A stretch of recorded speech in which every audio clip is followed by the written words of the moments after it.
Thank you for having us. Bless you. How you guys doing? We can go and get started. Let me get a little something to drink. So I'm gonna tell y'all some jokes to debut my comedy career. That was a joke. All right, with that being, if we could silence our cell phones, silence our cell phone.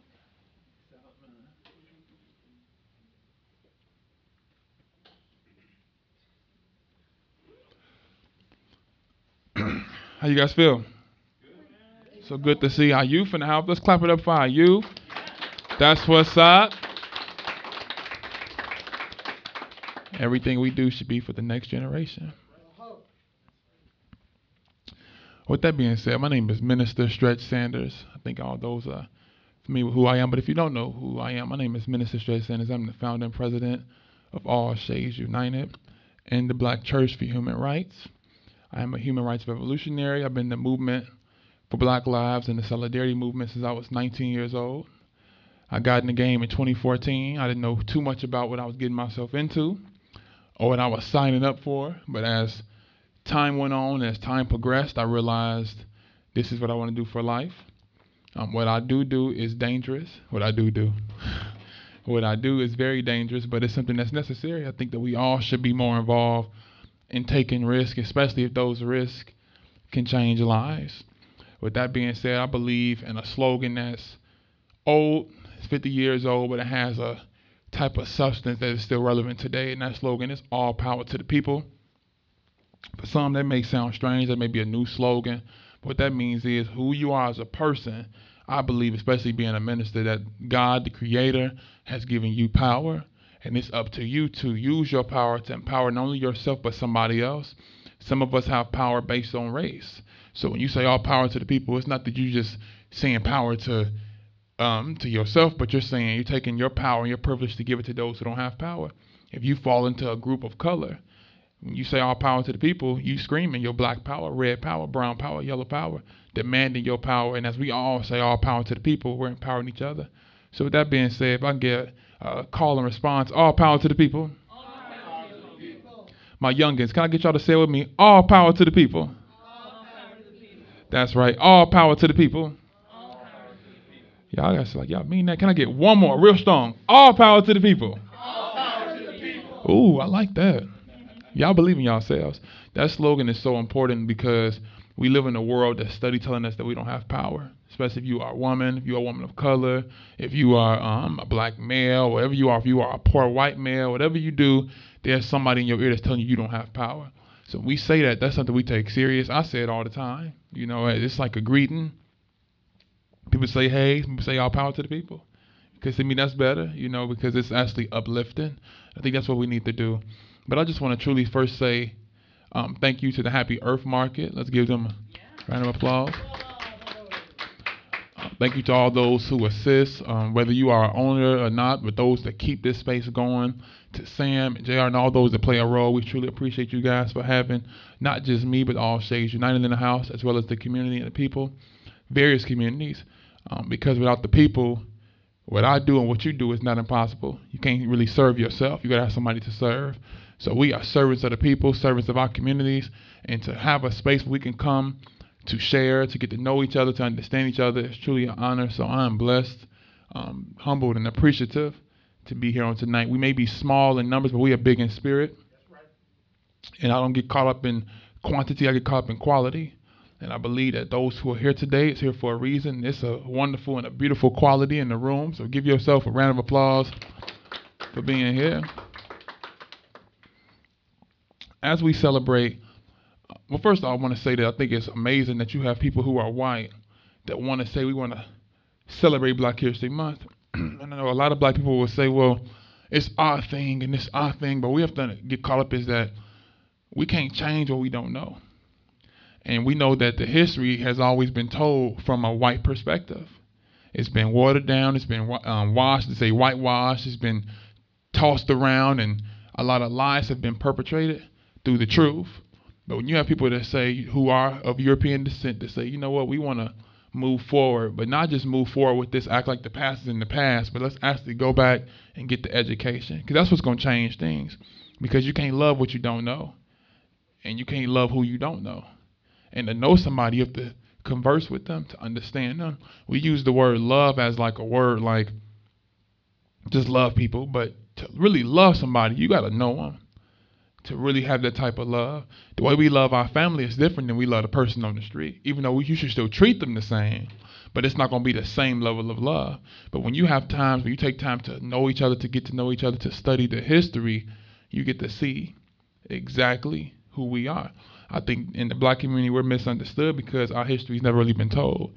And those who are telling our history are those who for so long have been in a superior level over us.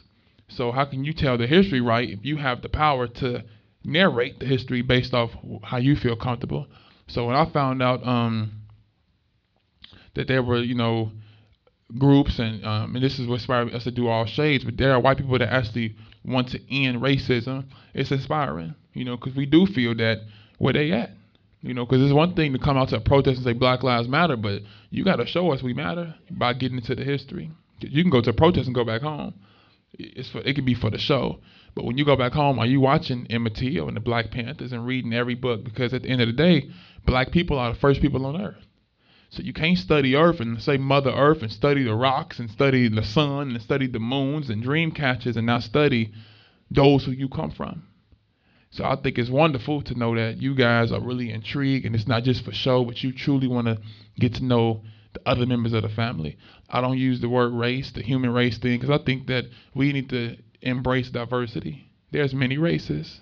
When you say there's one race, the human race, is normally those who are white, and your race is not a threat. So it's easy for you to say it's one race when you could pull that car when you get pulled over. We can't pull that, because when we get pulled over, they see the race they see. So it's best to say there's one family, and there's many branches of the family. And as we say that, I sit in this seat on the one human stand, even though I'm sitting, but my spirit is standing, and I'm just truly glad to be here. And the topic I want to talk to you all about, it would be simply America needs healing, or America needs to be healed, whichever one you want to play with, but America needs healing. I think when we talk about Black History Month, we can't really talk about Black History Month without talking about why we even have a History Month. People say, we got Black History Month, it's the shortest month. Well, one time we had a week. It's called Negro Week. They used to call us Negroes. I don't know if people know that. But the whole point is, it's a reason why we have HBCUs and BET and anything that's black. It's a reason for that, because at some point we have to separate. It's a reason why you have First AME, or you have the Baptist church that's in this separate entity from the white Baptist. This is the reason why we had to separate, obviously, for a reason.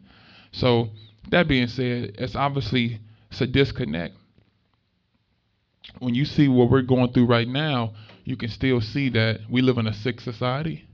And the question needs to be why? Where have we went wrong where it's okay for us to feel normalized over these police killings? And it's okay for us to feel comfortable in Summerlin, but then look at the West Side and don't question why people still living in things like projects.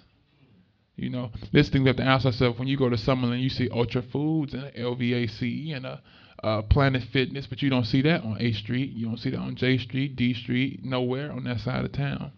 And it's a reason for that. So we get caught up in Black history and we forget that Black history is now. The things that we celebrate, as far as the negatives at least, we still going through now. And that's not to say that black people have not made any accomplishments or any strides, but we in the now.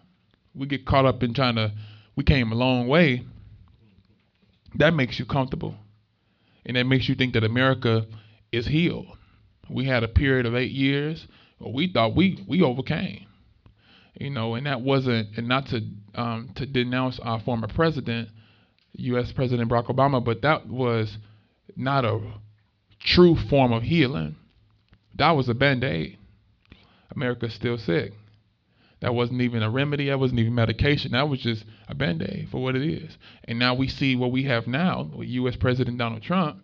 Well, we think that this is the first time This infection has arisen. You see what I'm saying? He's nothing new. We've been going through this. What he is, he's just a product of a situation not truly being healed. When you think of a wound, if I cut myself right now, if I let it just heal on its own, not getting any treatment, not getting it looked at some point it's going to scab. But if I happen to bump it, many of us have rebumped and reopened the scar many times, whether it was an intentional accident, it can open back up. And if that wound opens back up at some point, it can get infected. And it gets infected because it has not truly been treated. And that's what you're seeing now, is that we had a president for 8 years, but during that time, opposed to us doing our role, and because we have to understand that change starts with us. Opposed to us doing our role, we got comfortable and just thought that's the medication. But then you start to realize that the people, the everyday people, working class people, we are the ones that have to do the healing. As collective, then it's going to heal ourselves. But if that wound doesn't get treated, it's never going to be healed. But we look at things like the Voters Act and the Civil Rights Bill. We look at these things like medication. These have been band-aids until you fully deal with the wound, because when something's healed, it's hard for it to get sick again if you fully deal with the wound. When you study the way medication works, people take medication for years and say, how am I still sick? Medication was never meant to heal you. It's meant to keep you living sick. Whatever you got to treat you in that state or that condition. So we get comfortable and we thought what we have experienced, we thought that was medication. That wasn't medication. That was a Band-Aid. That was a do it at home, a Neosporin, put a Band-Aid on it. And then when you do that, then we wonder why people like Donald Trump is in the White House. He's a product. He's a fruit of a tree. So we say, let's impeach Donald Trump. You got to impeach the whole system. That's like, how you going to get rid of the fruit and the tree still alive? And we have not cut the root because we have not come up with the remedy. And the remedy is for us to stand up to realize that, number one, where we are.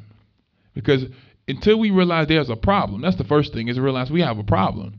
We think everything is fine and dandy, so therefore people are complacent, people are comfortable. And sometimes until things is in your face, you don't see the severity of it. We never want to get involved with something until it hits our home. But I believe that if you get involved while it's in your neighborhood, it'll never hit your home. But we don't think like that. We wait till it's a problem. People don't want to get involved and protest police terrorism until their nephew or niece, somebody they know, get killed. By that point, you could have been got involved when there was a victim that you didn't know, and yours would never got touched. But we don't think like that. But this is what we have to do. And this is why I want to throw the word out to you guys, revolution. That's a word that always has a negative connotation, but revolution means change. And we need to become revolutionaries, doctors of change who have dedicated our lives to heal the wounds. We can't just put it on one person. People say, Stretch, you're the leader. Nope. These young ladies in the back, they're the leaders. He's the leader. You're the leader. You're the leader. We're all leaders. Once you think like that, then it takes the responsibility and it puts it on everybody. So then we know we all got to play a role. But like I said, 8 years back, we looked at our leader and we said, this is the remedy. We put all the weight on his shoulders, like he's supposed to do miracles. And now we see where we're at. And we mentioned Black history. I say study history, period, because most of the history is Black history. Black people created everything. Let's just be honest. And there's nothing wrong with saying that. Nobody in other human families should get offended because it's the truth. Whether you're religious or not, I believe the scripture said the truth should set us free. We are in bondage because we don't know the truth. People are white are in bondage to ignorance of racism. People of color are in bondage because we have bought into that and been brainwashed to feel superior. So therefore, we all enslaved in some way. So at what point, what's going to free us? How do we begin to, because we can't heal something we don't see. We can't begin to even do work on something we don't think is a problem. But in order for us to do the work, we got to see the issue and take the lens. Some people, get frustrated and say, I don't get how so-and-so can see that.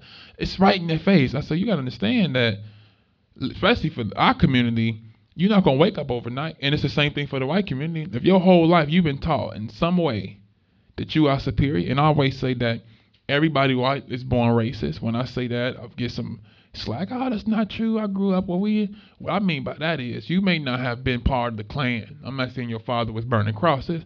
I'm saying certain stereotypes of ignorance. If you out and about and you see a black person walking at night, whether you want to admit it or not, you got scared. Because on the image, on the TV, what you see, super predator. Black people going to jail. When they talk about criminal, they show us as the image. When white people do crimes or rapes, they put the best picture from high school valedictorian. But then we do a crime, they get the most bogus, dig up something.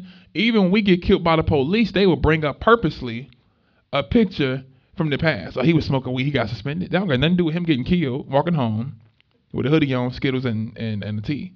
So this is what they do. So you can't get upset when people who are white don't understand. And you can't get upset when people who are black or brown or red don't understand, because for so long we've been indoctrinated to think one way. And you're not going to change overnight. Especially when the propaganda, the imagery, the TVs, the movies is showing black people, brown people, red people inferior, and showing people like white superior. And we look at, they say, well, black people, because we got the Oprahs and the Jay-Z's. Well, you guys are successful. That's individuals. As a collective, we're losing. Even when you see the Hispanic community, where their representation at, the Asian community, there's not too many Asian sitcoms, but they're white sitcoms and movies and things like that. So people say, well, why does it have to always separate? Because people are white run everything. So that's why when we want to separate to build our own, it's not to say we don't want your part, but to say that we have to do some of the healing on our own. Each community have to heal their own community. As a person that's black, I can't heal the Native American community. I can assist them and say, I want to support you in your healing. But how I look talking about we coming to heal y'all. That ain't how that work. Especially when we ain't healed. The weak can't help the weak. But at the end of the day, what we can do is recognize where we are weak at and try to be a voice. And that's all Shades United has ever been. We not a colorblind group. We not an all lives matter group. We are an organization that believes at the end of the day, we oppressed because our color. Y'all privileged because y'all non-color. At some point, let's come together to recognize we got to work together at some point to end this. All shades, we don't turn nobody away, but we not begging people who don't want to change, true or white, to be a part of this. We want white people that recognize what's going on and get with us. If you want to still be racist, stay in your lane. Stay where you at. And that goes for the shades, because we not going to beg nobody to change. We ready to do the work.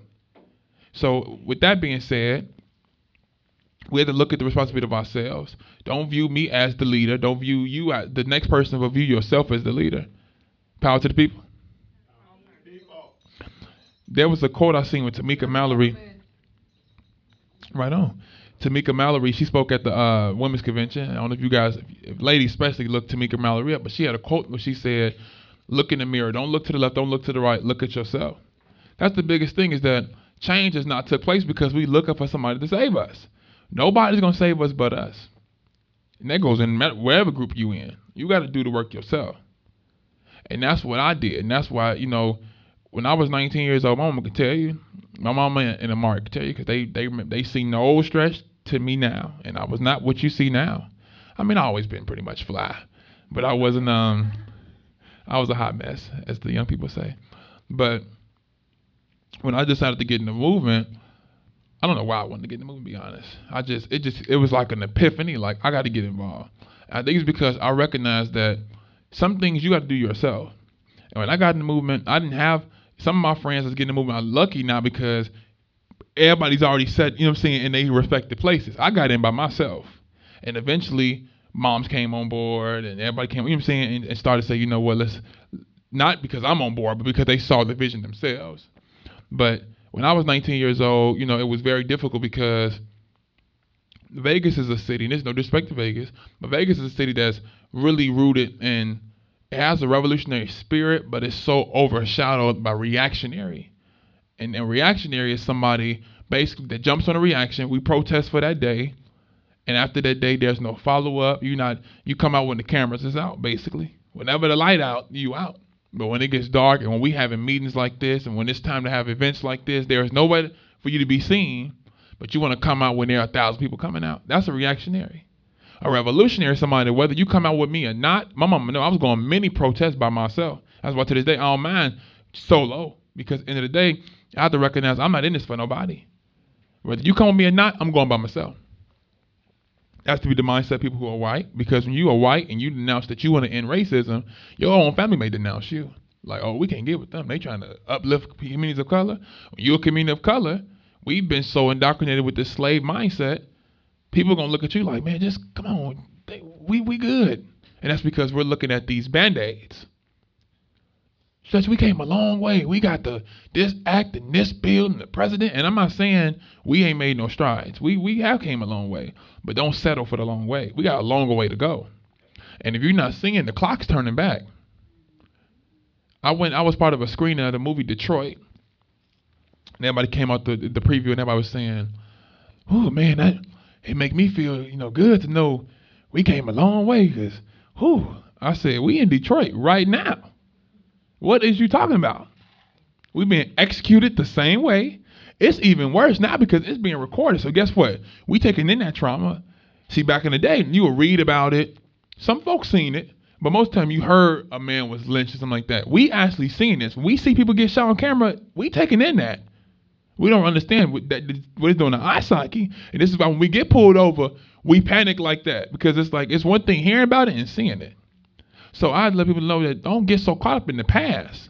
The past is now. But you cannot change the present without studying the future. And that's why it's important to have history. Like I tell black people, don't get caught up in the Black History Month. You be black 365.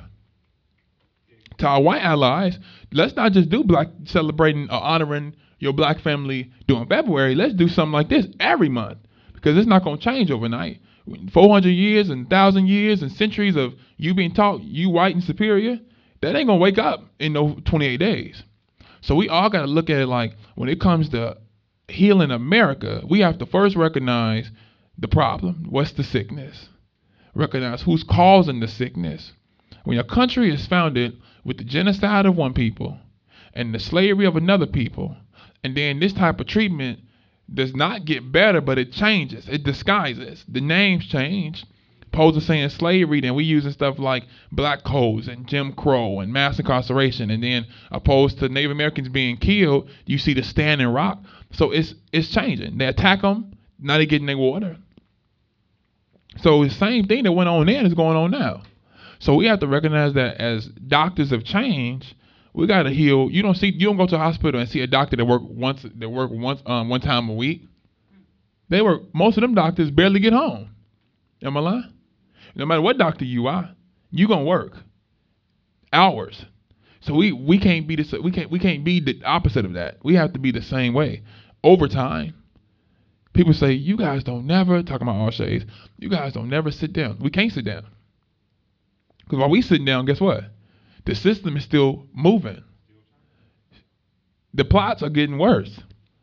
And my biggest fear, I look at it like, if we going through now, I'm assuming these ladies is teenagers, early teenage. Imagine what it's going to be like 20 years now for them and him. So we need to take this serious. It's getting real. In fact, it's already real. And that's I want people to understand is that we got work to do. Everybody got to need to get out there. And let me be clear, everybody's not going to protest. People say, well, I want to be in the movement, but I don't want to march. We never said marching was everybody's way of doing things. For me, I think it's an effective tool. Some folks think you should vote. I would never say don't vote. For me, I have a different method. Some people say march. You may have a different method, but the whole point is don't rely on one method. You'll never just see me out there marching. That ain't going to work, because that's not going to change nothing. You got to do other things with the marching. You can't just vote. You got to do things. If you believe in voting, it's something that come along with that. So my whole thing is it has to be a balance. Whatever you prefer doing, you got to go overtime in that, number one. Don't just be into politics because it's November or because it's April or February. And don't be trying to march because somebody got killed. So it has to be a double overtime where you dedicate your life. Dr. King said it best. He said people will always say, I don't want to get in the movement because I'm scared to die, or I'm scared to go to jail. He said you may live to be 90, but the day you decide to not get involved, you died. So let it be 90, but your spirit, he said, it's nothing but a belated announcement of death of the spirit. So it's like you live, but you didn't exist. Who wants to live a life like that? I want to live a life where when I'm off this earth, you know you did something when you leave this earth and your name is still being mentioned for the right way. Malcolm X, Dr. King, they'd never die. Cesar Chavez, Russell Means, they'd never die. Grace Boggs, they would never die. Because why? They did something on earth. They made a difference. And we look at those that make a difference like the chosen ones. Like, Stretch, you're the chosen one. You're the chosen one. Stop not releasing your power. You know, we always say we got high self-esteem, and then we pumping somebody else up, and we're not pumping ourselves up. You should never say, I'm the leader. That should be an embarrassment. He's the leader. Then what are you? The Robin to my Batman? No, we all are leaders. And once you recognize that, because let's say if I'm the leader and they take me down, we see it happen to one leader and what they did to us. If every community had that 2-3 people that say we the leaders, that don't get you nowhere. And it's not saying Dr. Kingdom didn't do their job, but when he died, they tested his heart. They said his heart was the condition of a 60-year-old man. He was 38 years old. So they said eventually he was going to have a heart attack. They was estimating by 50 he was going to have a heart attack and die. Ain't that sad? But why? Putting the pressure. He's the leader. He's the leader. He's the leader. Dr. King, what we going to do, Dr. King? Opposed to asking yourself what you going to do. We all have the power, and that's why we say all power to people. It's not a game. This is a lifestyle. And we can't just have reaction. We got to have revolution. A reaction creates a moment. Revolution creates a movement. Anybody that made any type of change, they kept going. Dr. King was in the movement for 12 years. We want to boycott nowadays, and we boycott for 2 days, and we done. And the Montgomery Boy boycott, they boycotted for, it was like total days. 381 days. They boycotted. So way over a year.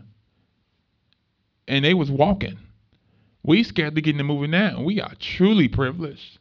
We don't march and know that the Klan's going to be waiting on us. They march knowing the Klan's waiting on you. The police are brutal now, but it's different when you call the fireman to come and you know for a fact he in the Klan. So when your house get bombed, ain't no point even calling them, because guess what? They're going to take their time. They're going to say the war ain't on. You saying? You call the police, and the police literally just got done taking off the Grand Wizard. This was real for them. And here we are scared to get involved. They had student movements for my students in the house. Look up Stokely Carmichael, 19 years old. Chairman Fred Hampton, 19 years old in the Black Panther Party. The Black Panther Party alone was kids. These was teenagers. Bobby Seale, Minister Huey Newton, was in their mid-20s starting revolutions. Kids feeding other kids. So I don't know where we got to the point where we think that we can't bring change. Fannie Lou Hamer was in her 50s when she got in the movement. So really no excuse.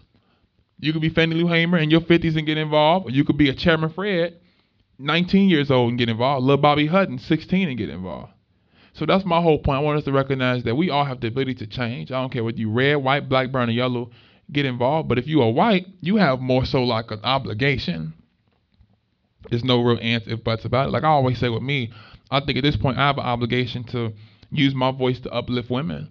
I feel that men, specifically men, have brought women down. I know for sure I did. That's the stretch. Mama didn't know that stretch because I come home, I'm a whole different person to mama. But Amari could tell you. So if I play the role in bringing women down, then guess what? I'm going to play a role in bringing them up. Our white family has played a role in bringing black people straight to the ground.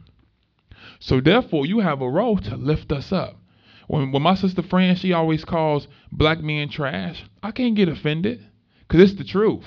Is every black man trash? No. But as a collective, that's how she feel. Who am I to say she wrong? That's the same thing with the all lives matter. You sitting there healthy as an ox, we sitting there bleeding, eyeball hanging out, talking about, black women, you talking about all lives matter, and you sitting there got VA insurance, the sitting high. That ain't how that work. So first thing with this healing is recognize that certain people are naturally healed. And when the sick is telling you, would never, if you go to a doctor and tell the doctor, I'm sick, and he say nothing wrong with you, and you sitting there saying, no, I kind of can't breathe, you're going to report that doctor. He's going to be on the news. But that's what we're doing to each other, especially the white family. So I think it's important for our white family to know that we're not blaming you individually, because every white person family didn't own slaves. Let's make that clear. We think everybody white come from, but no, no, no, no. But you did come from somebody that still had privilege. They have opportunity. So even though you may not come from a direct lineage, you may have an uncle or aunt or a grandparent that did, and you may have some of that money. Either way it go, you privileged in some way. So whether you a direct descendant of a slave owner or slave master, you still had the Jim Crow privilege. You still had the black code privilege. We gotta keep in mind that when slavery ended the next year, they built prisons.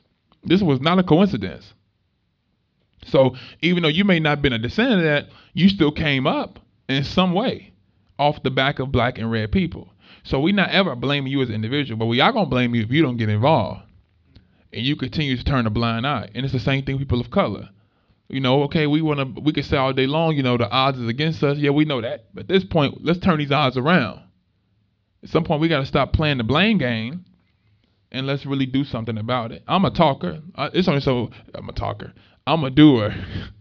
It's only so much of this I'm a do. Period. Anybody know I don't talk. Talk is cheap, and not even just that. Talk is not even just cheap. Talk is just pointless. Ain't no price to talking, cause talking only can do so much. I don't get up here. People say give a speech. I don't even call it a speech. We dialoguing. We building. We chopping it up.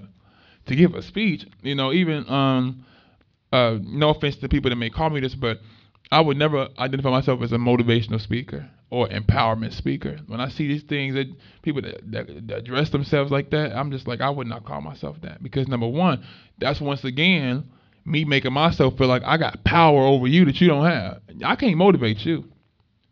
You can't want something more than somebody else want it. Motivation lies inside of you. I can't make you feel more empowered. If you don't want to empower yourself, I can't do anything about that. But what I can do is say some words, and you could say some words, and we could teach each other, which will spark something, but I can't motivate you. And then I give you the longest speech about whatever the topic is. Until you make up your mind, I'm wasting my breath. So people say motivational speaker, you already were motivated. It just took you to really see it like that, to think it like that. And that goes back to our mindset. The word says, as a man thinketh, so is he. We got to change our mentality. I had to be well said, before we can act, we must learn. So when we have moments like this, people say, I'm tired of talking. We got to work. I'm like, don't ever get tired of talking, because that's education. That's really the foundation of everything I'm trying to say. Is the history is the teaching. The history. We know they not learning in school. I've heard little kids tell me they thought Dr. King was the president. I almost choked on my food, wasn't even eating. Just the spiritual food. I'm like, he was the what? Because anybody know Dr. King is my hero. Yeah, you hit me. But I can't even blame her for saying it, because that's what they taught. In my mind, he would seem like a president of how he's promoted in this Santa Claus. I'm surprised they say it was Santa Claus, because that's how they think of him. I have a dream. That's it. And he wasn't killed for having a dream. Like Farrakhan said, he was killed for waking up. So anybody could dream. Dreams ain't gonna do nothing. That's step one, is to have a vision. At some point, you got to get to work. Because dreaming, while you sitting there dreaming, this person got their dream and they putting their dream into action. But you sitting there still talking about, I'm still dreaming. You got to wake up. And I think we overuse this term like woke. Even with that, you could be woke. Well, if you're not working, you still sleep. So we got to realize that there's certain steps we got to take to heal America. America is very sick. And until we take the responsibility of ourselves to heal the wounds, everybody play a role in healing the wounds. We look at and see our community without homes on Main and Owens. That's the problem. We don't question people sleep in tents.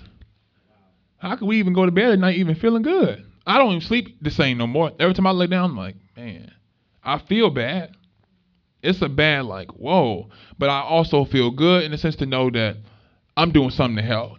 Don't get me wrong. What we do is a Band-Aid, because we don't have the resources. It's different if you're doing a Band-Aid by choice. But America and we as individuals, we have the resources to come together to heal America. So we shouldn't be feeling bad like that, knowing what we can do. But as an individual person, I do feel bad to drive past and see people sleeping in a tent. When it rains, we running in the house. Let me get out this rain, and they literally in a tent. Like it ain't nothing. And you look at the rate that they're dying at, it's the reason for that. Pneumonia is real. All the infections, disease that come with living on the street, the different things like that is real. So even looking at that, it's like we lost our true compassion. This is why we can't heal, because we need healing ourselves. We sick ourselves. We live in a sick mentality, a sick society. If you look around, you see everybody named mama now is being accused of sexual violence, sexual abuse. This is a norm. They say 3 out of 5 women of any ethnic group is going to be abused sexually in some way by the age of 18. This is real, and that's because what are young men being taught? We don't see the humanity in women. We see women as sexual objects, straight up. How do we get to this point? That needs to be healed. When you could drive past somebody and not even feel a little remorse about them living in a tent, that needs to be healed. That's a problem. When you can see somebody being shot on camera by the police and you just scroll up, that's a sickness. So we got to recognize, even myself, there's some things I may not realize that I'm sick to, that I have to change. I'm never going to point myself like I'm the healed and everybody up here sick. No, we all need healing. But the whole point is we need to look at it like that. We live in a sick society. And Michael Jackson, the great philosopher and educator and leader and teacher, he said, heal the world, make it a better place. Let me stop there. I think when he said heal the world, I think America was included in that. If I'm going to say we got a world. And he always talked about we are the world and heal the world. I think it's because Michael knew America was a part of that. America gave Michael more hell than any country in the world. He would go to other countries and get treated like royalty and come back home and get called wacko, jacko, and all these other derogatory terms. So when he said heal the world, I think he had America more in mind than any other place, because America's sick, point blank period. And then he kept going and said there are people dying and all that, and heal the world we live in, save our children. So in my mind, I look at that song like a blueprint. That's a powerful song, because if we see the world is sick, from the sexual violence, from the police terrorism, from the poverty, even if the fact that we can live our lives and know that there's somebody on the other side of town that's going to bed without eating. That's why I say people, I don't understand how we cannot get involved in some way, because even at us, we're privileged. We like to be quick to call out people who are white about their white privilege, but we got privilege too, in some sense. The fact that you can go home and not sleep in a tent is a privilege, because everybody on the street ain't out there because they got caught up in whatever. And my whole reason, whatever got you out there, every action there's a reaction, there's a system. Even if you got caught up on drugs, let's keep in mind who bringing the drugs in. We got to keep in mind with that. So when we say he's on drugs, she's on drugs, keep in mind the government is the biggest drug dealers of all time. They the original drug dealers. So when you say they bringing, certain so got caught up on drugs, I don't help them if they on drugs. I ain't helping if you're on drugs. Then don't sit there and help this country and support this country, because they on drugs too. Ronald Reagan and Nancy Reagan was telling us to just say no. And what was they doing in closed doors? Saying yes to the CIA to fund these Nicaraguan wars. So we got to know the history. Even we talk about black on black crime. This is a setup. This ain't something that just black people. We think us being broke is the way it is. We just poor because that's just the way cookie crumble. No, this is about design. It's a setup. When you study the way the fact that the first prison is created after slavery, that tells you something right there. Let's say this is a plantation and they free us, and the next year they arrest me and tell me you're gonna do labor and take me right back to this place. You think he wasn't looking around like, ain't this nothing? And then after that, they make up codes that if you look somebody in the eye, you can get arrested. If you sneeze too loud, what? Then they say, okay, you know what? Let's make some real laws. Put them in a complete second-class status. Nobody questions that. Then once that ends, all of a sudden, and look at the way it sets up. 1970s, when you seen the rise in prisons. 68 is when they really did the mass destruction of the Black Panther Party. Look at the way do you see the trend? Kill Malcolm in 65, kill Dr. King in 68, kill Chairman Fred in 69. Panthers basically dismantle in a way, take all their programs they tried to get a community. The next thing you know, in 80s, here come this war on drugs. This was by design. So obviously, what I'm getting at is that, and then look at the '90s. The CIA get caught on record for giving the communities of color crack cocaine, heroin. I can't think of the term that they use to make heroin, but that was been smuggled in for years. You got veterans right now from Vietnam that would tell you they was bringing in drugs and was forced to bring in drugs and smuggling in heroin, white and black. This is a reason for that. So then you see in the '90s, Bill Clinton with the three strikes law. So if you do any type of thing, type of felon, you going to prison for life. If you do get out with a felony, you can't get any public housing, any public assistance. You can't even stay with somebody who's on public assistance. So then we see where we're at now. So now you should see that it was already planned. So while they planning, we need to be planning. How many ready to make a change? Some of us have already been changing. Some of us need to continue, and some of us need to get involved. Because if we don't get involved, their generation's in trouble. Our generation's in trouble. And it's like those that sacrifice, that died literally to make changes, all that hard work was for no reason. That's basically what we're doing. That's why I don't get offended. Let's not ever get offended when somebody don't get involved, but educate. Don't give up on them. Because at the end of the day, nobody's going to just change overnight, especially people of color. You can't expect 400 years of this, and that, 20 years of that change. You can't expect that from the white community. But if you are of color and you are silent and you so-called woke, you are the problem. If you white and you know better and you so-called woke and you're not trying to change, then you definitely are the problem. So if we want to bring change, we got to really recognize, y'all, we have the power to change our conditions, to heal America. Not this so-called "Make America Great Again." America was never great. Let's be honest. That's probably like the worst slogan of all time. If you're gonna have a slogan, it gotta represent everybody. America has never been great, ever. I can't name. I was like, we name one time in history, and that's just racist in itself. But keep in mind who he got that slogan from, because Ronald Reagan had it first. It was "Make America Great," or nah, it had again in it. What was the slogan? America Great Again. It was America Great Again, just like that. Trump put the "make" on it. You see what I'm saying? The same thing going on. We got a racist president. Take Obama out the equation.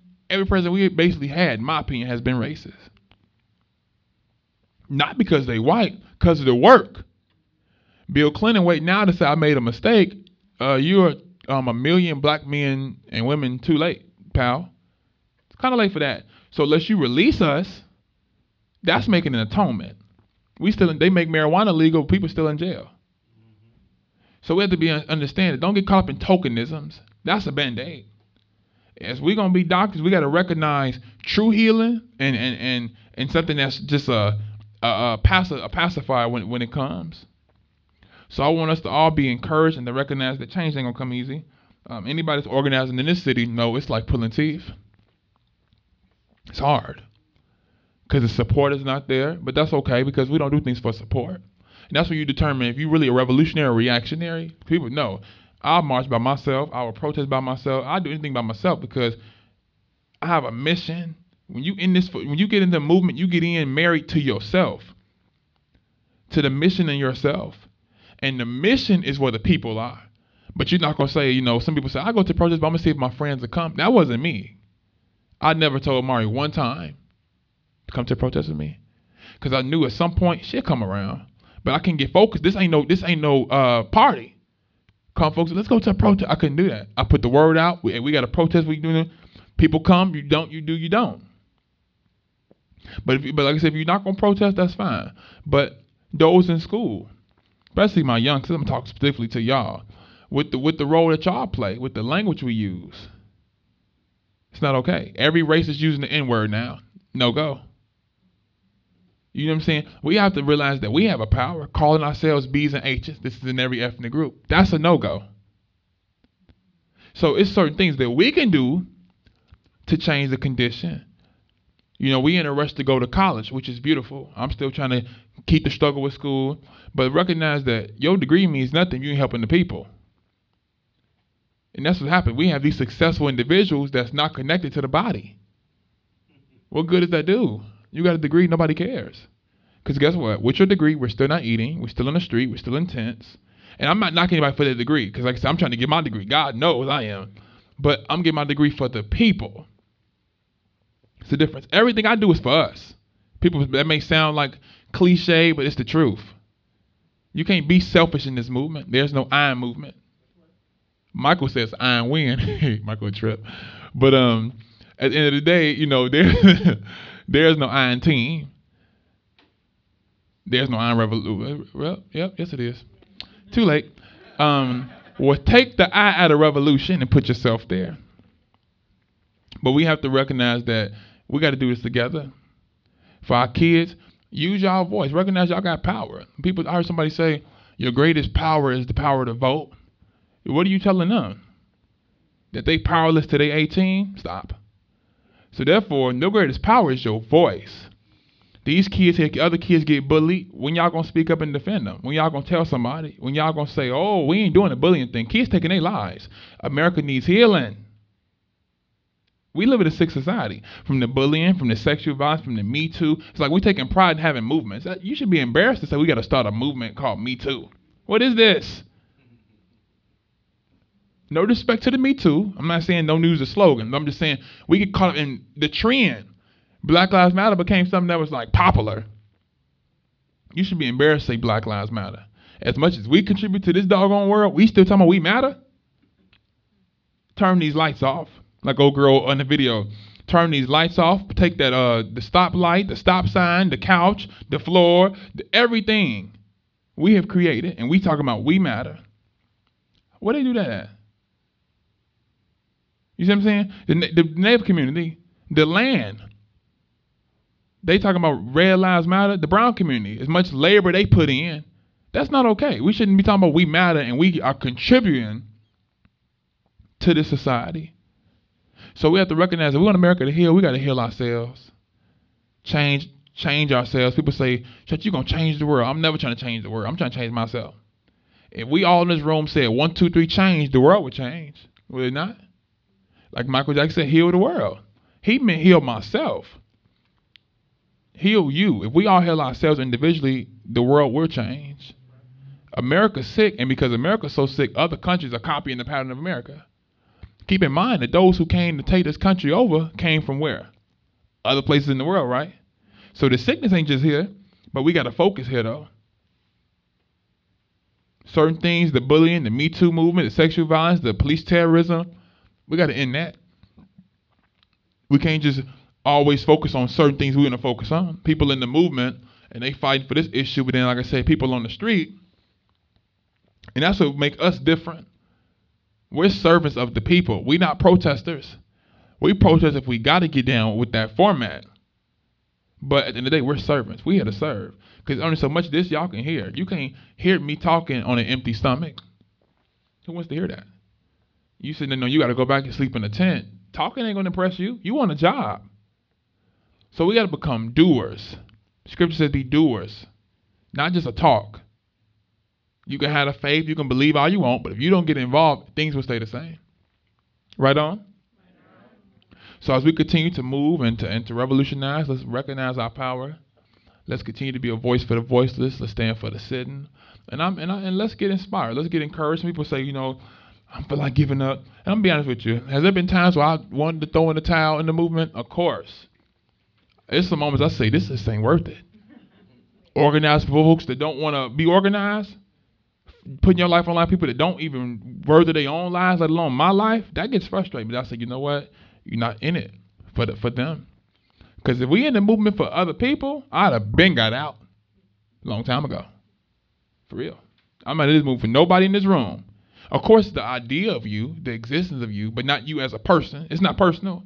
So when somebody say, just I can't support you or this or that, I'm not going to be like, I'm done. I'm giving up. It don't work like that. Because I see past you. I'm in this movement for your future generation, for your future kids, for your future. So you could, we all could be ignorant to something, but I'm going to keep going. We have to keep going. Don't get discouraged. Don't give up. Children, recognize, get them grades. Excel in life. Get your education. By education, I don't just mean college, whether it's a trade school, whether it's a business, because, and I'm not discouraging y'all from going to college, but I'm just saying, see the bigger picture. We teach our kids to go to college and get a job. Go to college and create a job. That's the mindset. Start a business.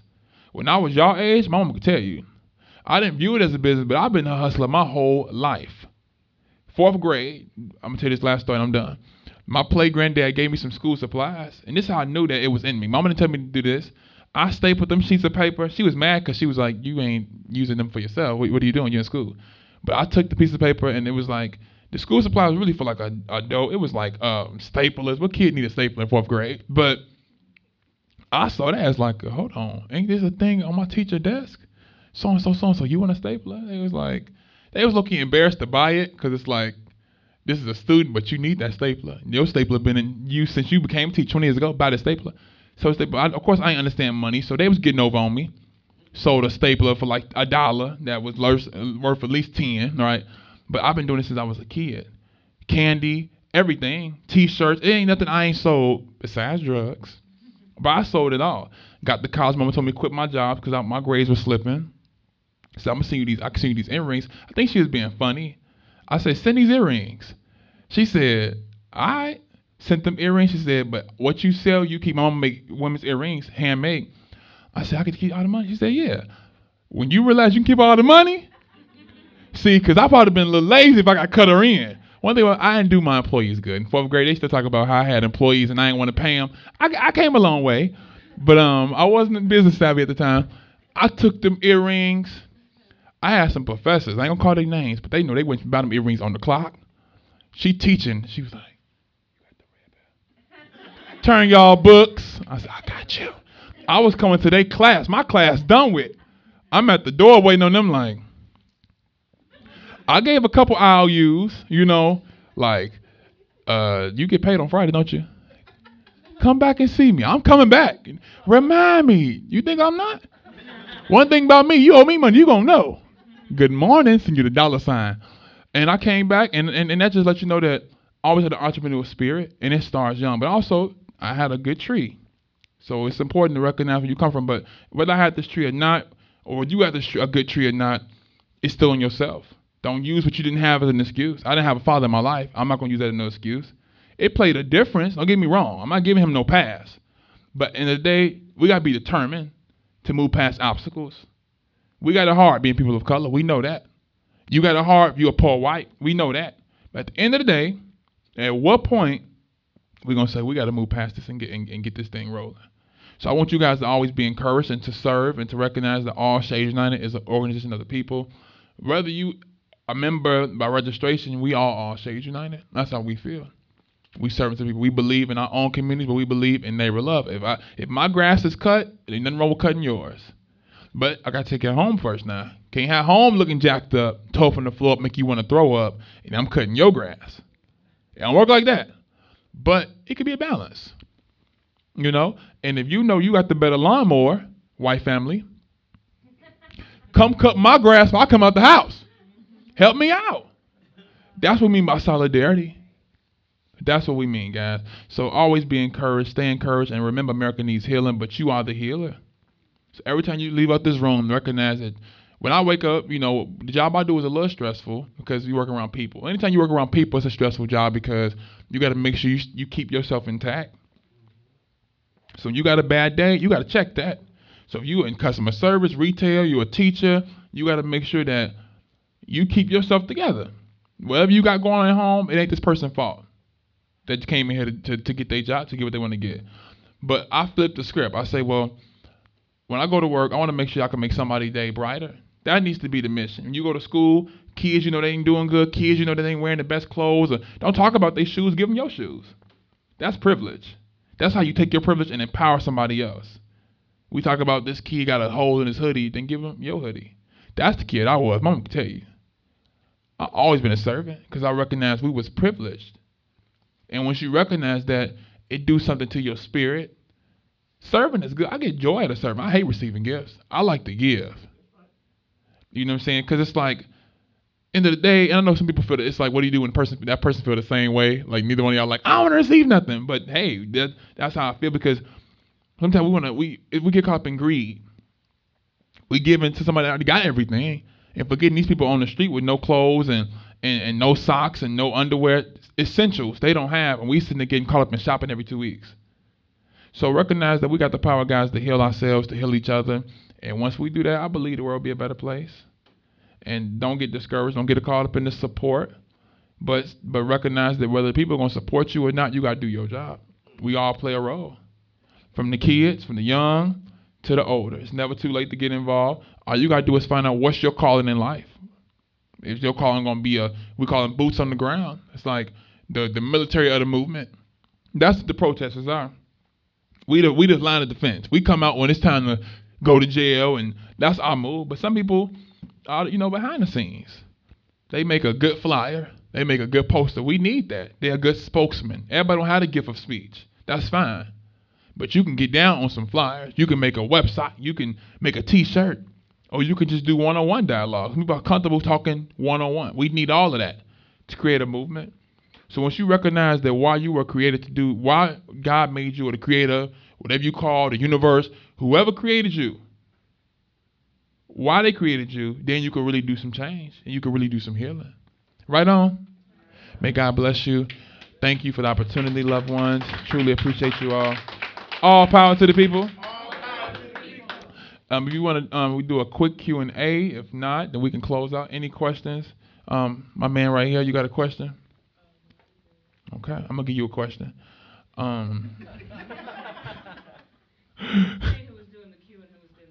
That's right. Well, his question is, so Stretch, how's it being in the movement young? Well, it's definitely difficult, but also, being young, the younger you get in, the more time you have. That's how I look at it. When you, not saying, it's anything you're getting older, but if you're getting young, you got more time. And you have more ways to be creative with your change. Isn't it I wish I thought like this in high school. I really do. Because it'd have been on. Man, even in college, I didn't change to my sophomore year of school.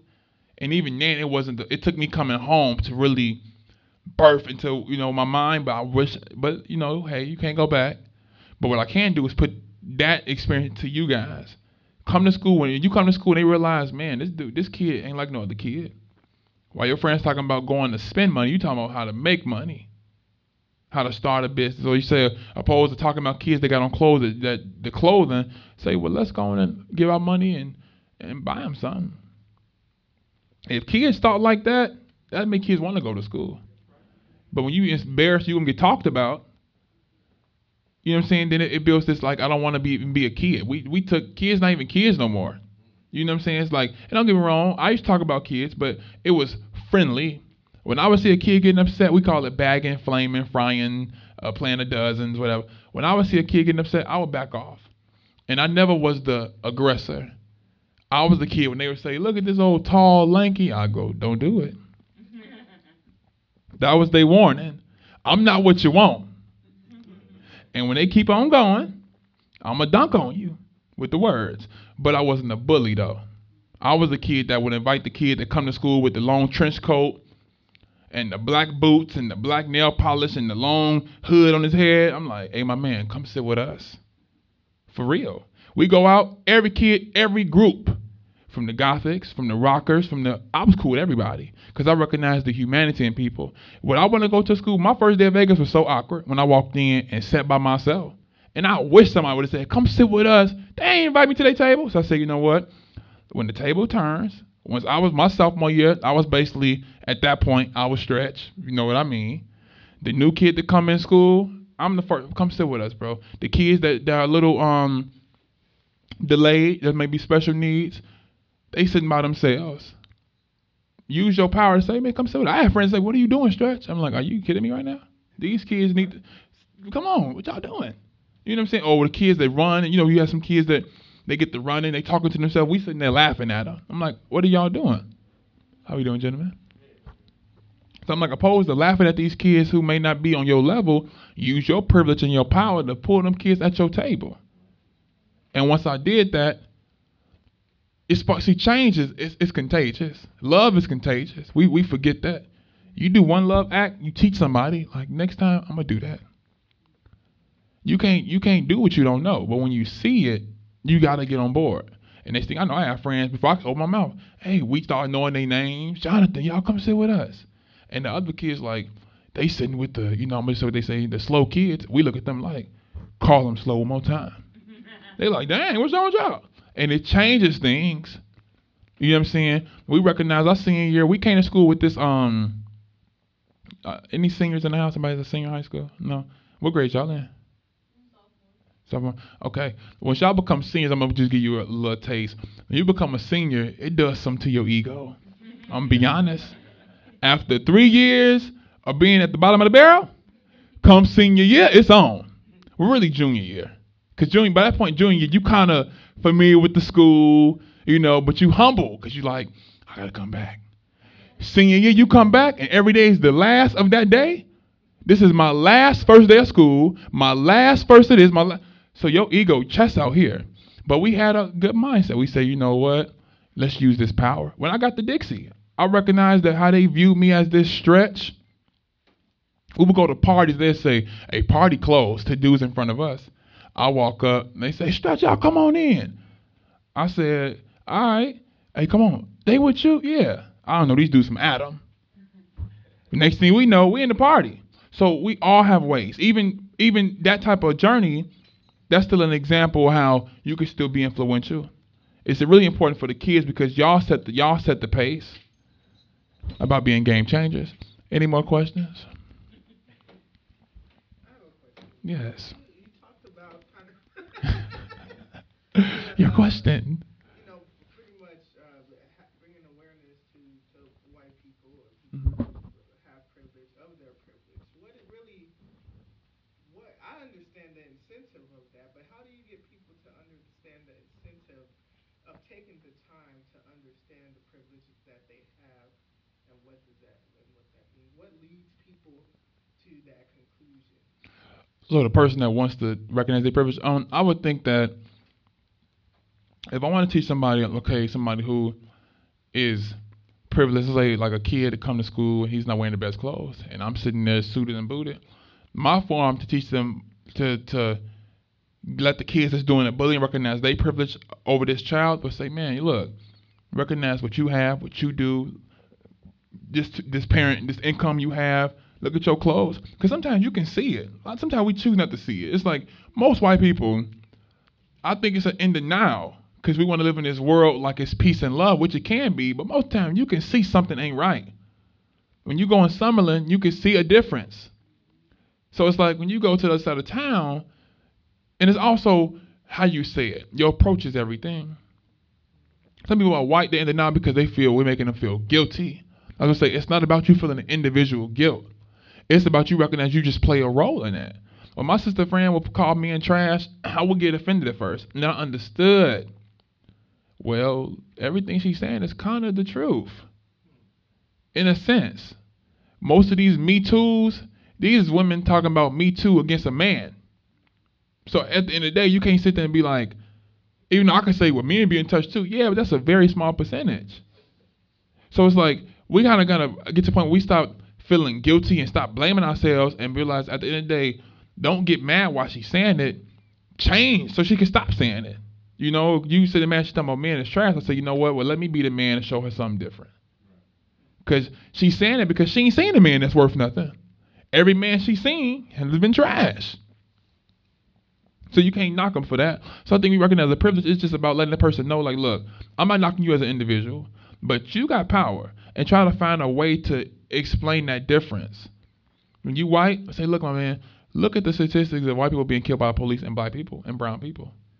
And they say, but it's different though because even look at the videos. Type in on YouTube, traffic stop, white couple, traffic stop, black couple. It's a different experience. Even I heard cops saying they will approach you more aggressively. They say, get hands on the wheel. You don't see that, white people. License and registration, please. They are addressed by people as criminals. In their mind, we're already a criminal for the crime even been committed. So the thing is about your approach. You can't tell somebody white like you. They're not going to receive that. But it's also about finding ways to reach them. This is why we created All Shades. As a person that's black, it's only so much I could tell a white person. Just like if the tables was turned. The closer it gets to home, the more you're going to relate. If you get another white person who says, "Look, I'm telling you, I'm white, you white. Look, sister, we privileged." They say, "Wow." Then it makes more sense. Like if a black person come to me that's 16, that's from Chicago, the more it gets to home, the more we're going to connect. So it's also kind of finding ways that certain conversations is for us, but it may be appropriate to direct it to somebody else that may be a little more closer to that. You know what I'm saying? That person's connection. That's another way to look at it, but it's also your approach. You don't want people to feel defensive because most people that's white they get defensive, and when you get defensive, now you lost them. That's why I never say. I get why black people say the white man, but I don't use the term because that make them feel the white man, like him as an individual. I use terms white supremacy. Somebody say you talk about white people. I don't talk about white people. I talk about white supremacy. It's a difference. Those are the racist group of white people who make up that.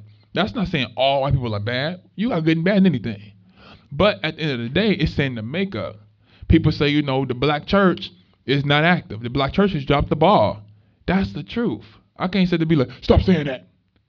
I can say, well, look, I'm part of the black church. I'm one of the ones that's trying to make a difference. They say, yeah, you one of the ones, but you need more than you. I said, you're right. Well, guess what? My mission is to get more of us involved. That's what it needs to be. At some point, just accept it for what it is. We like to argue and no, take accountability. And I think that people, if you really want change, no matter what group you are, you're not going. At some point, you're going to just accept it for what it is. My mom always say, just say okay. Sometimes you just gotta say okay. Just keep going back and combating, and it's a waste of time. But with that person, with their approach, I think if you give them the right approach, but also lead by example, that's the best thing to do too. See, I didn't just talk about, white people need to get involved. I created a format to show them what get involved looks like. So not saying everybody gonna create it in all shades, but you can do something close to that. You can have dialogues. You can have, educating most at this point. Most kids go to school with somebody that's of the other ethnic group. Try to find a program. Try to get into schools to create a setting to teach these kids about each other and let the coaches mix and mingle to learn about each other. There's so many ways that you can teach. Sometimes you can't do the verbal because, like I said, when you've been taught 400 years that you're superior, somebody telling you that you're privileged, you're gonna get offended, especially if you grew up poor and white. That's really the resistance we see. They say, "What privilege? I grew up eating sugar sandwiches like you." Yeah, you did. You did. But when you left your home, you didn't get pulled over with your sugar sandwich. I got pulled over with my sugar sandwich. So it's the difference. You didn't go to school being fed a different story that was not the truth. Eating sugar sandwiches. It's a complete different narrative. But your approach is everything. And to let them see that, look, yeah, you did grow up poor. We can connect on that. Let's connect with poverty. But the bigger picture of race, you got to see how I see it. And either they're going to take it for what it is. You can't force it on them. You got to lay it out there. What I can't do, I'm not going to, we got to teach, but I'm not going to force. That's a waste of time. While I'm forcing you, there's somebody that's this close to having a breakthrough. I can get my energy with them. But to say, come on. What I've seen, my experience is that most times, if you let people see it for themselves, they'll come along. My friends, my family, they live in testimonies that at some point people are getting involved at their own time. You can't force people to come out and serve with us. It don't work like that. People need to see it for themselves, make their own connection. I saw for myself, and I got involved. But I would say just have patience and recognize that when you put the information out, try to do a compare and contrast. Let them know why, and you gotta know what you're talking about. Some people, they try to explain, they don't know, they don't have the right information, but give them statistics. The fact that 1 out of 3 black men gonna go to prison by 21, and 1 out of 17 white men by 21, that tell you that's one statistic you can use. There's no record to say that black people do more crime than white people. That's not a record. So it's just about trying to put the data out there, let them know what's going on, and teach. Take patience and teach them.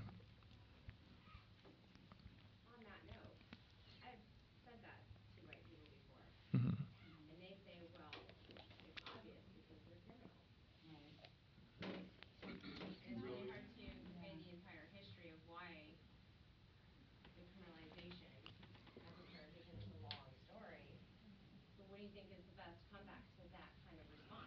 I always say this. So I had a coworker that told me there are 2 types of black people. I think I shared this with you guys. She said there are black people and there are niggas. She's white. I couldn't believe she said this. Because normally I look for moments like that, I keep in mind that you gotta keep your job. So don't even go there. And I'm never gonna disrespect anybody, but even the language I was gonna use, it was gonna escalate because sometimes it's too much, too strong. Like some people, you gotta give. And I'm not trying to slip a Mickey. I don't want to get to the Me Too movement, but put the medicine in the applesauce. If that makes sense. Some kids would do the fuss over medication, but now they make these hauls where they made like suckers. You gotta learn how to work with what you're working with. So I said, you know what? I'm gonna find a way to approach this. But what she was saying was, the nigga is a type of the criminal image.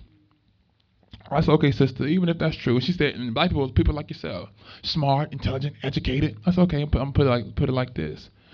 The nigga, let's say that is true. Who created the nigga? That's what you gotta tell them. When they say they're criminals, who made them criminals?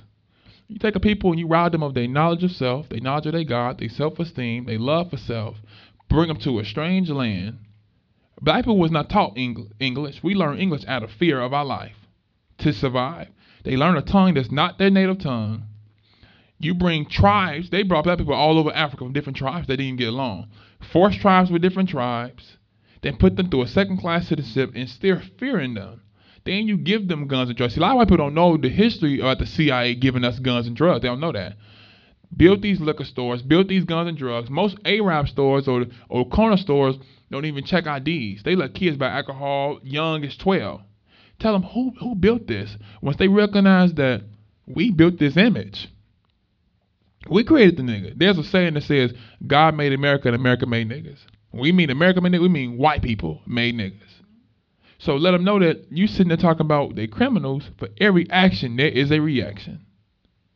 They're reacting to the actions that have been caused on their life.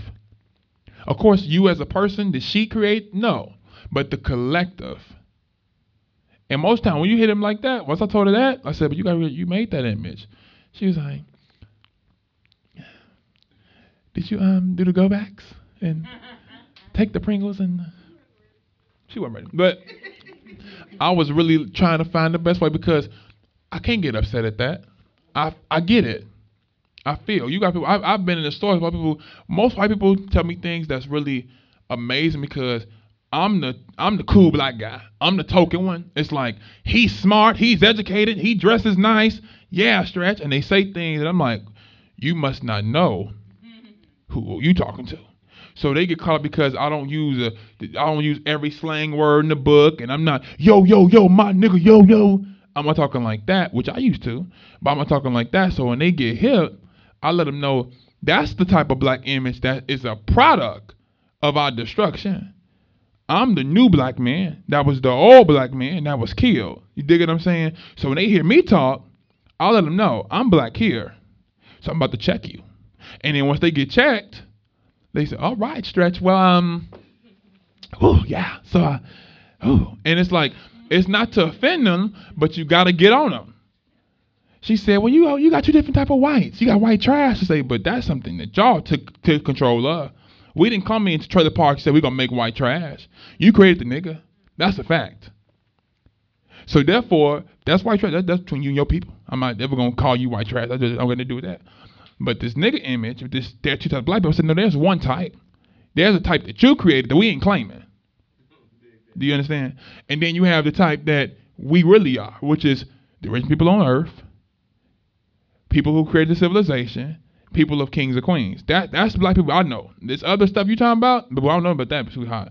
And most times, when you get them like that, they get it. So my whole thing is saying, let them know. And when you say, of course, they're going to be like, we created criminals. What do you mean? Just start slow and say, look, the mass of white people have did some things, have put them in the position. You're going to hear with that they have choices. To make a choice, you got to be in a sound mind. Once again, you robbed us of our knowledge of self, our self-esteem, our love, our respect, our values and morals. How can you make a choice in a condition that is not normal? It's the reason why they say certain medication don't drive. You go to the dentist, don't drive, bring somebody with you. Why? You're not in your state of mind. You're not in your right condition. I had 4 teeth pulled. I was talking to myself. This is 4 teeth. So imagine how we feel from just not even being in pain. Our pain is internalized. So you can't expect us to be in a sound mind. These people that do these robberies, and this is out of survival. I never met one drug dealer that sell drugs for the hell of it. I'm a cool drug dealer. They do it out of survival. Nobody enjoys breaking in houses.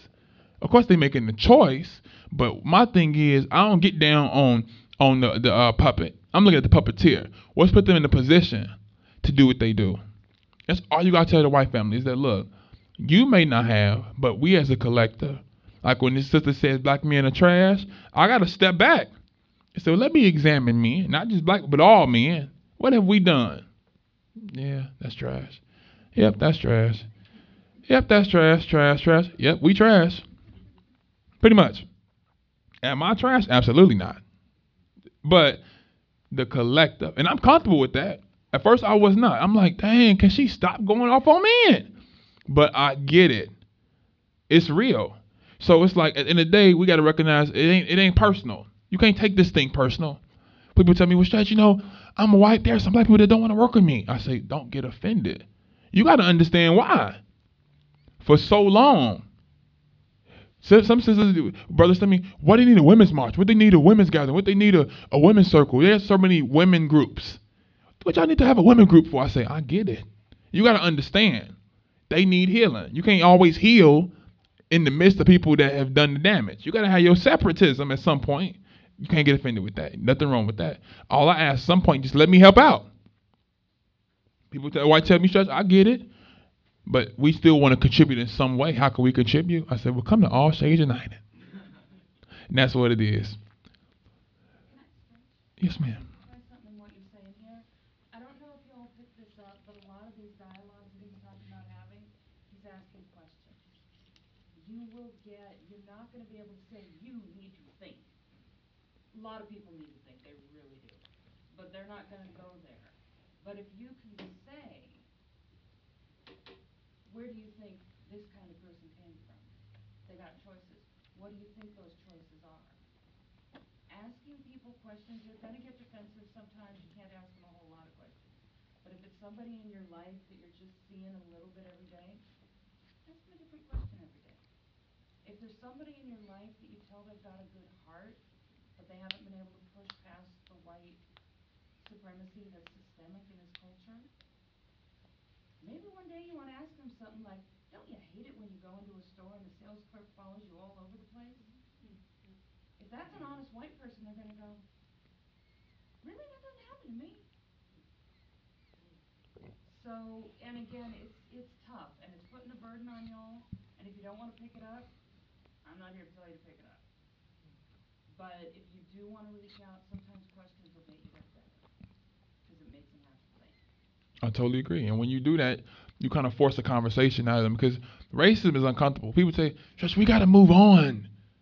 I had a police officer tell me he did the arm. That was so long mouth, so long. I said,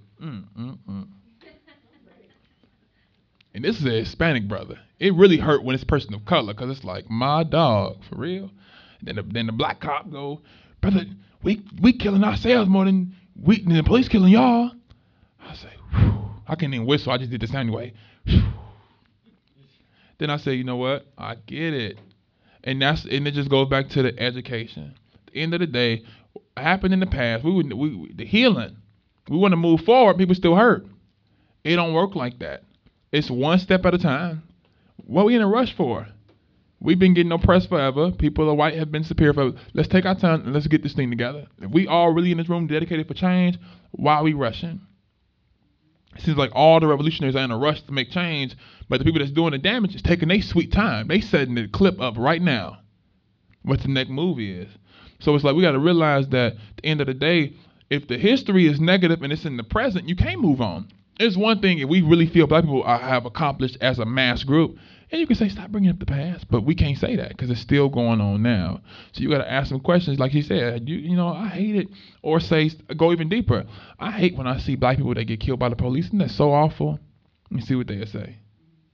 I just hate knowing that in Summerlin we got Ultra Foods and we got this and that, and people in H&J and don't have no type of gym, no type of health food store. Doesn't that suck? Doesn't it suck how all these liquor stores come up and they're gonna be like, Why are you so concerned? Why is it about don't you believe in, humanity and believe in loving each other? Don't you believe in love? Christian, Buddhist, don't you believe in love? Islam. So once you put them like that, non-faith, whatever. Once you hit them on that, then they're gonna say, "Whoa." You get them to think. Once you get somebody to think, then you could just back up at that point, because now they're gonna see for themselves. They gonna come to you crying, Stretch. I had no idea. I get that all the time. I had no idea. I say, come on. I give them the Oprah hug. Come on, hug me. I'm Oprah right now, because that's just like I'm waiting, and that's the other thing. You recognize that at some point they gotta come around, but you got to get them to see it like that. A lot of times we get frustrated, like I'm done telling you, I'm done talking. No, you got to educate them, because we don't know. We use the term ignorant as like a negative thing, like he's ignorant, like bad person. But ignorant is just a lack of knowledge. And the scripture said, "Without knowledge, the people perish." We don't have knowledge. So because we don't have the knowledge, we just out here just doing whatever. But once you know the truth about something, you got no choice but to get in line. It's up to us to accept it. But like I said, I believe everybody ain't gonna make it. We got this mindset to change the whole world. Some folks gonna stay behind, y'all. Not saying we gonna give up on them, but you can't focus on touching it. My goal is just touch one. Each one, teach one, reach one. You can just get one, you did your job. I go places, I get the long faces, but that one person that say Stretch, I learned something. Job's done. Any more questions, guys, before we wrap this on up? Ladies in the back, you guys had a question? I seen the hand raised. Let me give you a question. Any questions from Jim in the back that just came in? No? Okay. Mari, you had a question? You got a question. So Mari's question probably was, no, just playing. No, guys, thank you again for coming out. I hope that you all enjoyed this as much as I have. And remember, all power to the people. Oh, this stronger. Oh, we just got revived. All power to the people. All right, bless you. All power to the people. All power to the people. Nobody else. All right. Thank you.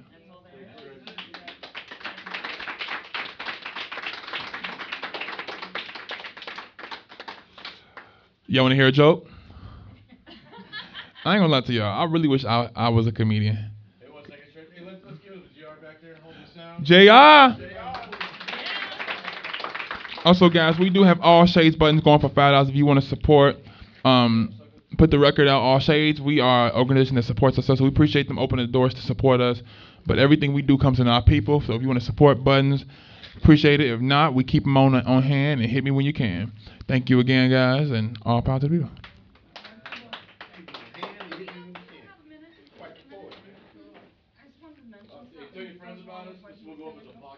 And shout out to Happy Earth Market. Get them a round of applause one more time for Happy Earth Market. Thank you, guys. The space for the people. We have an audience in just about every comment, so we're sending it out. All right.